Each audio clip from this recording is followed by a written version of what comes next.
ಒಂದು ದೇಶ ಒಂದು ಎಲೆಕ್ಷನ್ ವಿಚಾರಕ್ಕೆ ಸಂಬಂಧಪಟ್ಟ ಹಾಗೆ ಈಗ ಕೋವಿಂದ್ ಕಮಿಟಿ ಕೊಟ್ಟಂತಹ ವರದಿಗೆ ಕೇಂದ್ರ ಕ್ಯಾಬಿನೆಟ್ ಅನುಮೋದನೆಯನ್ನ ಕೊಟ್ಟಿದೆ. ಮಾಜಿ ರಾಷ್ಟ್ರಪತಿ ರಾಮನಾಥ್ ಕೋವಿಂದ್ ಸಮಿತಿ ಕೊಟ್ಟಿದ್ದಂತಹ ವರದಿ ಇದು. ಸಂಸತ್ ಚಳಿಗಾಲದ ಅಧಿವೇಶನದಲ್ಲಿ ಬಿಲ್ ಜಾರಿಯಾಗುವಂತಹ ಸಾಧ್ಯತೆ ಇದೆ. ಆದರೆ ಸಂಸತ್ನಲ್ಲಿ ಈ ಬಿಲ್ ತಿರಸ್ಕಾರ ಆಗತ್ತೆ. ಸರ್ಕಾರದ ನಡೆಗೆ ಸಂಸತ್ನಲ್ಲಿ ಕಾಂಗ್ರೆಸ್ ತೀವ್ರ ವಿರೋಧವನ್ನು ವ್ಯಕ್ತಪಡಿಸ್ತಾ ಇದು ಸಂಸತ್ನಲ್ಲಿ ತಿರಸ್ಕಾರಗೊಳ್ಳುತ್ತೆ ಅನ್ನುವಂತಹ ಅಭಿಪ್ರಾಯವನ್ನ ಹೊರಹಾಕಿದೆ. ಆದರೆ ಯಾಕೆ ಒಂದು ದೇಶ ಒಂದು ಚುನಾವಣೆ ಬೇಡ ಅನ್ನೋದರ ಬಗ್ಗೆ ಅವರ ವಾದ. ಇದು ಯಾವ ರೀತಿಯಲ್ಲಿ ತಿರಸ್ಕಾರ ಆಗುತ್ತೆ, ಅಷ್ಟು ಸಂಖ್ಯೆಯ ಬಹುಮತವನ್ನು ಅವರು ಹೊಂದಿರಬೇಕಾದ್ರೆ ಅಧಿವೇಶನದಲ್ಲಿ ಇದು ಸಹಜವಾಗಿ ಜಾರಿಗೆ ಆಗತ್ತೆ ಅನ್ನೋದು ಬಿಜೆಪಿಯವರ ವಿಶ್ವಾಸ. ಸ್ವಾತಂತ್ರ್ಯ ದಿನಾಚರಣೆಯ ಸಂದರ್ಭದಲ್ಲೂ ಕೂಡ ಪ್ರಧಾನಿ ನರೇಂದ್ರ ಮೋದಿ ಅವರು ಒಂದು ದೇಶ ಒಂದು ಚುನಾವಣೆಯ ವಿಚಾರವನ್ನ ಪ್ರಸ್ತಾಪ ಮಾಡಿದ್ರು. ನಿನ್ನೆ ಅಮಿತ್ ಶಾ ಕೂಡ ಇದೇ ವಿಚಾರವಾಗಿ ಪ್ರಸ್ತಾಪಿಸಿದ್ರು. ಇದೀಗ ಒಂದು ದೇಶ ಒಂದು ಚುನಾವಣೆ ವಿಚಾರಕ್ಕೆ ಸಂಬಂಧಪಟ್ಟ ಹಾಗೆ ಮಾಜಿ ರಾಷ್ಟ್ರಪತಿ ರಾಮನಾಥ್ ಕೋವಿಂದ್ ಕಮಿಟಿ ಕೊಟ್ಟಂತಹ ವರದಿಯನ್ನ ಕೇಂದ್ರ ಕ್ಯಾಬಿನೆಟ್ ಅನುಮೋದಿಸುವ ಮೂಲಕವಾಗಿ ಇದನ್ನ ಒಪ್ಪಿಕೊಂಡಿದೆ. ಈಗ ನೆಕ್ಸ್ಟ್ ಇದು ಅಧಿವೇಶನದಲ್ಲಿ ಜಾರಿಗೆ ಬರಬೇಕಾಗಿದೆ. ಸೊ ಇದು ಜಾರಿಯಾದ ನಂತರದಲ್ಲಿ ವಿಧಾನಸಭೆ ಮತ್ತು ಲೋಕಸಭೆ ಎರಡೂ ಕೂಡ ಏಕಕಾಲದಲ್ಲಿ ನಡೆಯುತ್ತೆ. ಈಗ ವಿಧಾನಸಭೆಯನ್ನ ಬೇರೆ ಸಂದರ್ಭದಲ್ಲಿ ಮತ್ತು ಲೋಕಸಭೆಯ ಚುನಾವಣೆಯನ್ನ ಬೇರೆ ಸಂದರ್ಭದಲ್ಲಿ ಆಯಾ ರಾಜ್ಯಗಳಿಗೆ ಸಂಬಂಧಪಟ್ಟ ಹಾಗೆ ವಿಧಾನಸಭೆ ಚುನಾವಣೆಯನ್ನ ಆಯಾ 5 ವರ್ಷ ಪೂರೈಕೆ ಆದ ನಂತರದಲ್ಲೇ ಮಾಡಲಾಗ್ತಿತ್ತು. ಆದರೆ ಈಗ ಹಾಗಲ್ಲ. ಒಮ್ಮೆಲೆ ಒಂದು ಚುನಾವಣೆಯನ್ನ ಲೋಕಸಭೆ ಮತ್ತು ವಿಧಾನಸಭೆ ಚುನಾವಣೆ ಎರಡನ್ನೂ ಕೂಡ ಒಟ್ಟಿಗೆ ಮಾಡುವುದು. ಆ ನಂತರದಲ್ಲಿ ಏನಾದರೂ ವ್ಯತ್ಯಾಸಗಳಾದಾಗ ಆ ಅವಧಿ ಏನಿರುತ್ತೆ ಆ ಅವಧಿಯಲ್ಲಿ ಮಾತ್ರ ಆಡಳಿತ ನಡೆಸಲಿಕ್ಕೆ ಮತ್ತೊಂದು ಚುನಾವಣೆ ಅನ್ನುವಂತಹ ವಿಚಾರ. ಈಗ ಇದಕ್ಕೆ ಕಾಂಗ್ರೆಸ್ನಿಂದ ತೀವ್ರ ವಿರೋಧ ವ್ಯಕ್ತವಾಗ್ತಾ ಇದೆ. ಇದು ಅಧಿವೇಶನದಲ್ಲಿ ಅನುಮೋದನೆಯನ್ನ ಅಂದ್ರೆ ಜಾರಿಗೆ ಬರೋದಿಲ್ಲ, ಇದು ತಿರಸ್ಕಾರ ಆಗುತ್ತೆ ಅನ್ನುವಂತಹ ತಮ್ಮ ಅಭಿಪ್ರಾಯವನ್ನ ಕಾಂಗ್ರೆಸ್ ಈ ವಿಷಯವಾಗಿ ವ್ಯಕ್ತಪಡಿಸಿದೆ. ಸರ್ಕಾರದ ನಡೆಯನ್ನ ಕಾಂಗ್ರೆಸ್ನವರು ವಿರೋಧಿಸ್ತಾ ಇದ್ದಾರೆ. ಇದು ಸಂಸತ್ನಲ್ಲೂ ಕೂಡ ಹಿನ್ನಡೆಯಾಗುತ್ತೆ ಅನ್ನೋದು ಅವರ ಅಭಿಪ್ರಾಯವಾಗಿದೆ. ಯಾವ ರೀತಿಯಲ್ಲಿ ಅನ್ನೋದನ್ನ ಅವರೇ ಹೇಳಬೇಕು. ಮೊದಲ ಹಂತದಲ್ಲಿ ಲೋಕಸಭೆ ಮತ್ತು ವಿಧಾನಸಭೆ ಚುನಾವಣೆಯನ್ನ ನಡೆಸಬೇಕು. ಮೊದಲ ಹಂತ ಒಂದ್ ಸರಿ ಚುನಾವಣೆ ಅಂತ ಅಂದ್ರೆ ಅದು ಲೋಕಸಭೆ ಮತ್ತು ವಿಧಾನಸಭೆ ಎರಡೂ ಕೂಡ ಮುಗಿಬೇಕು ಅನ್ನೋದು ಇದರ ಉದ್ದೇಶ. ಆ ಬಳಿಕ ಸ್ಥಳೀಯ ಸಂಸ್ಥೆಗಳ ಚುನಾವಣೆಯನ್ನ ನಡೆಸೋದು. ಲೋಕಸಭೆ ಮತ್ತು ವಿಧಾನಸಭೆ ಒಂದು ಸರಿಗೆ, ಸ್ಥಳೀಯ ಸಂಸ್ಥೆಗಳ ಚುನಾವಣೆಯನ್ನ ಎರಡನೇ ಹಂತದಲ್ಲಿ ರಾಜ್ಯಗಳ ಅನುಮೋದನೆ ಅಗತ್ಯ ಇಲ್ಲ ಅನ್ನೋದನ್ನು ಕೂಡ ಇಲ್ಲಿ ಹೇಳ್ತಾ ಇದ್ದಾರೆ. ಅಂದ್ರೆ ಎಲ್ಲಾ ರಾಜ್ಯಗಳ ಅನುಮತಿಯನ್ನ ಪಡ್ಕೊಳ್ಬೇಕಾದಂತಹ ಅಗತ್ಯತೆ ಇಲ್ಲ. ತಜ್ಞರ ಜೊತೆ ಚರ್ಚಿಸಿ ವರದಿಯನ್ನ ಸಿದ್ಧಪಡಿಸಿದ್ದಾರೆ ಮಾಜಿ ರಾಷ್ಟ್ರಪತಿ ರಾಮನಾಥ್ ಕೋವಿಂದ್ ಅವರು. ಅವರ ಕಮಿಟಿಯ ಮೂಲಕವಾಗಿ ಇದರ ವರದಿಯನ್ನ ಸಿದ್ಧಪಡಿಸಲಾಗಿತ್ತು. ಆ ವರದಿಯನ್ನ ಈಗ ಕೇಂದ್ರ ಕ್ಯಾಬಿನೆಟ್ಗೆ ಕೊಡಲಾಗಿದೆ. ಕೇಂದ್ರ ಕ್ಯಾಬಿನೆಟ್ ಕೂಡ ಅನುಮೋದಿಸಿದೆ. ಈ ಮೂಲಕವಾಗಿ ಒಂದು ದೇಶ ಒಂದು ಚುನಾವಣೆ ಆಗಬೇಕು.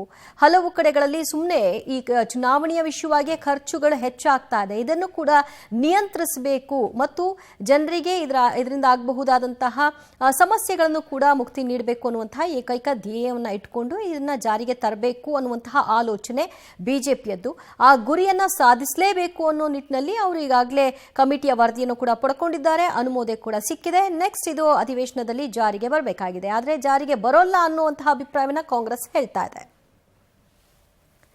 ಈ ಬಗ್ಗೆ ಮತ್ತಷ್ಟು ಮಾಹಿತಿ ಪಡೆಯೋಣ ನಮ್ಮ ಪ್ರತಿನಿಧಿ ಶಬ್ಬೀರಿಂದ. ಶಬ್ಬೀರ್, ಕಮಿಟಿಯ ವರದಿ ಈಗ ಸರ್ಕಾರದ ಕೈ ಸೇರಿದೆ. ಈಗ ನೆಕ್ಸ್ಟ್ ಅದನ್ನ ಅಧಿವೇಶನದಲ್ಲಿ ಜಾರಿಗೊಳಿಸುವಂತಹ ನಿಟ್ಟಿನಲ್ಲಿ ಕೆಲಸಗಳಾಗಬೇಕಾಗಿದೆ. ಆದರೆ ಕಾಂಗ್ರೆಸ್ ಇದು ಜಾರಿಗೆ ಬರಲ್ಲ, ತಿರಸ್ಕಾರ ಆಗುತ್ತೆ ಅಂತ ಹೇಳ್ತಾ ಇರೋದು ಯಾವ ಅರ್ಥದಲ್ಲಿ? ದಿವ್ಯಾ, ಒಂದು ದೇಶ ಒಂದು ಚುನಾವಣೆಯನ್ನ ನಡೆಸಬೇಕು ಅನ್ನುವಂಥದ್ದು ಬಿಜೆಪಿ ಸರ್ಕಾರ ಅಥವಾ NDA ಸರ್ಕಾರದ ಉದ್ದೇಶ ಆಗಿರುವಂತದ್ದು. ಈ ನಿಟ್ಟಿನಲ್ಲಿ ಒಂದು ಸಮಿತಿಯನ್ನ ಕೂಡ ರಚನೆ ಮಾಡಿತ್ತು.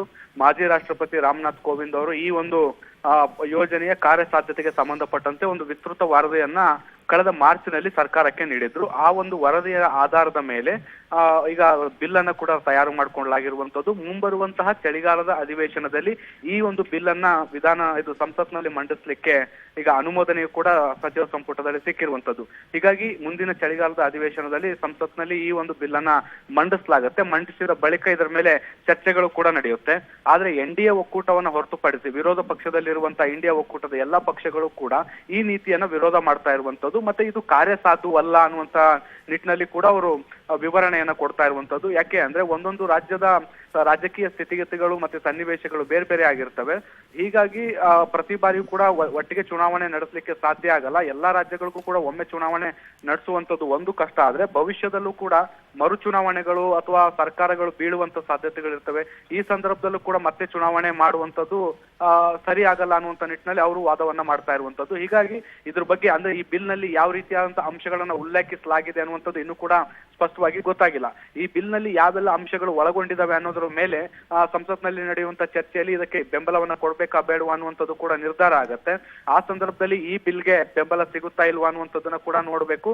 ಸದ್ಯಕ್ಕೆ NDA ಗವರ್ಮೆಂಟ್ ನಲ್ಲೂ ಕೂಡ ಕೆಲವೊಂದಿಷ್ಟು ಪ್ರಬಲ ಪಕ್ಷಗಳು, ಪ್ರಾದೇಶಿಕ ಪಕ್ಷಗಳು ಇರುವಂತ ಹಿನ್ನೆಲೆಯಲ್ಲಿ ಈ ಪಕ್ಷಗಳ ನಡೆ ಏನಿರುತ್ತೆ ಅನ್ನುವಂಥದ್ದನ್ನ ಕೂಡ ಕಾದ್ ನೋಡ್ಬೇಕು. ಒಂದ್ ವೇಳೆ ಅವರು ಪರವಾಗಿ ಮತ ಚಲಾಯಿಸಿದಂತ ಸಂದರ್ಭದಲ್ಲಿ ಈ ಬಿಲ್ ಪಾಸ್ ಆಗ್ಲಿಕ್ಕೆ ಯಾವುದೇ ರೀತಿಯಾದಂತಹ ಅಡೆತಡೆಗಳಿಲ್ಲ. ಒಂದ್ ವೇಳೆ NDA ಒಕ್ಕೂಟದಲ್ಲಿರುವ ಕೆಲವು ಪಕ್ಷಗಳು ವಿರೋಧವನ್ನ ವ್ಯಕ್ತಪಡಿಸಿದ್ರೆ ಈ ಬಿಲ್ಗೆ ಹಿನ್ನಡೆ ಆಗುವಂತ ಸಾಧ್ಯತೆಗಳಿದಾವೆ. ಹೀಗಾಗಿ ಈ ಬಿಲ್ ನ ಈಗ ಸದ್ಯಕ್ಕೆ ಮಂಡನೆಗೆ ಅನುಮೋದನೆ ಸಿಕ್ಕಿರುವಂತದ್ದು ಸಚಿವ ಸಂಪುಟದಲ್ಲಿ. ಸಂಸತ್ನಲ್ಲಿ ಈ ಬಿಲ್ ಅನ್ನ ಮಂಡಿಸಿದ ಬಳಿಕ ಯಾವ ರೀತಿಯಾಗಿ ಪ್ರತಿಕ್ರಿಯೆ ವ್ಯಕ್ತ ಆಗುತ್ತೆ ಮತ್ತೆ ಇದ್ರ ಮೇಲೆ ಆಗುವಂತ ಚರ್ಚೆಗಳೇನು ಅನ್ನುವಂಥದ್ದನ್ನ ಇನ್ನಷ್ಟೇ ಕಾದ್ ನೋಡ್ಬೇಕಾಗತ್ತೆ. ದಿವ್ಯಾ, ಈಗ ಕಮಿಟಿ ಕೊಟ್ಟಿರುವಂತಹ ಈ ವರದಿಯಲ್ಲಿ ಒಂದು ದೇಶ ಒಂದು ಚುನಾವಣೆಯ ಬಗ್ಗೆ ಏನು ವಿಸ್ತೃತ ಅಭಿಪ್ರಾಯಗಳು ಮಂಡನೆಯಾಗಿದೆ? ಒಂದು ದೇಶ ಒಂದು ಚುನಾವಣೆಯ ಸಂಬಂಧಪಟ್ಟಂತೆ ಇದನ್ನ ಹೇಗೆ ಇಂಪ್ಲಿಮೆಂಟ್ ಮಾಡಬಹುದು ಅನ್ನೋದಕ್ಕೆ ಸಂಬಂಧಪಟ್ಟಂತೆ ವಿಸ್ತೃತವಾದಂತ ವರದಿಯನ್ನ ಕೊಟ್ಟಿದೆ. ಯಾವಾಗಿಂದ ಈ ಒಂದು ಯೋಜನೆಯನ್ನ ಅಥವಾ ಈ ಒಂದು ಚಿಂತನೆಯನ್ನ ಜಾರಿಗೆ ತರಬಹುದು ಅನ್ನುವಂಥದ್ರ ಬಗ್ಗೆ ಎಲ್ಲೂ ಕೂಡ ರಾಮನಾಥ್ ಕೋವಿಂದ್ ನೇತೃತ್ವದ ಸಮಿತಿ ಸ್ಪಷ್ಟಪಡಿಸಿಲ್ಲ. ಆದ್ರೆ ಇದನ್ನ ಹೇಗೆ ಮಾಡ್ಬೋದು ಅಂತ ಅಂದ್ರೆ ಕೆಲವೊಂದಿಷ್ಟು ವಿಧಾನಸಭೆಗಳ ಅವಧಿ ಮುಕ್ತಾಯ ಆಗಿರುತ್ತೆ, ಅವುಗಳನ್ನ ಸ್ವಲ್ಪ ಸಮಯಕ್ಕೆ ವಿಸ್ತರಣೆ ಮಾಡುವಂಥದ್ದು. ಇನ್ನು ಕೆಲವು ವಿಧಾನಸಭೆಗಳ ಅವಧಿ ಲೋಕಸಭೆ ನಂತರದಲ್ಲಿರುತ್ತೆ, ಅದನ್ನ ಸ್ವಲ್ಪ ಪ್ರೀಪೋನ್ ಮಾಡ್ಕೊಳ್ಳುವಂಥದ್ದು. ಹೀಗ್ ಮಾಡಿಕೊಂಡು ಒಂದೇ ಸಮಯಕ್ಕೆ ದೇಶದ ಎಲ್ಲಾ ಹಂತದಲ್ಲಿ ಹೇಗೆ ಚುನಾವಣೆ ಮಾಡುವಂಥದ್ದು ಒಂದು, ಜೊತೆಗೆ ವಿಧಾನಸಭೆ ಮತ್ತೆ ಲೋಕಸಭೆಗೆ ಏಕಕಾಲದಲ್ಲಿ ಚುನಾವಣೆಯನ್ನ ಮಾಡುವಂಥದ್ದು, ಅದರ ಜೊತೆಗೆ ಕೆಳ ಹಂತದ ಚುನಾವಣೆಗಳು ಏನ್ ಬರ್ತವೆ ಅವುಗಳನ್ನ ಎರಡನೇ ಹಂತದಲ್ಲಿ ಮಾಡುವಂಥದ್ದು ಅನ್ನುವಂತ ನಿಟ್ಟಿನಲ್ಲಿ ಒಂದು ವರದಿಯನ್ನ ಕೊಟ್ಟಿರುವಂತದ್ದು. ಈ ವರದಿಗೆ ಸಂಬಂಧಪಟ್ಟಂತೆ ಈಗ ಸರ್ಕಾರವು ಕೂಡ ಕೆಲವೊಂದಿಷ್ಟು ಮಾರ್ಪಾಡುಗಳನ್ನ ಮಾಡ್ಕೊಂಡಿರುವಂತ ಸಾಧ್ಯತೆಗಳು ಕೂಡ ಇರುತ್ತೆ ಅಥವಾ ಯಥಾವತ್ತಾಗಿ ಜಾರಿ ಮಾಡುವಂತ ಸಾಧ್ಯತೆಗಳು ಕೂಡ ಇರುತ್ತೆ. ಆದ್ರೆ ಬಿಲ್ ನಲ್ಲಿ ಯಾವ ಅಂಶಗಳನ್ನ ಸೇರ್ಪಡೆ ಮಾಡಲಾಗಿದೆ ಅನ್ನುವಂಥದ್ದು ಇನ್ನೂ ಕೂಡ ಬಹಿರಂಗ ಆಗಿಲ್ಲ. ಸಾರ್ವಜನಿಕ ಚರ್ಚೆಗೂ ಕೂಡ ಅದು ಬಂದಿಲ್ಲ.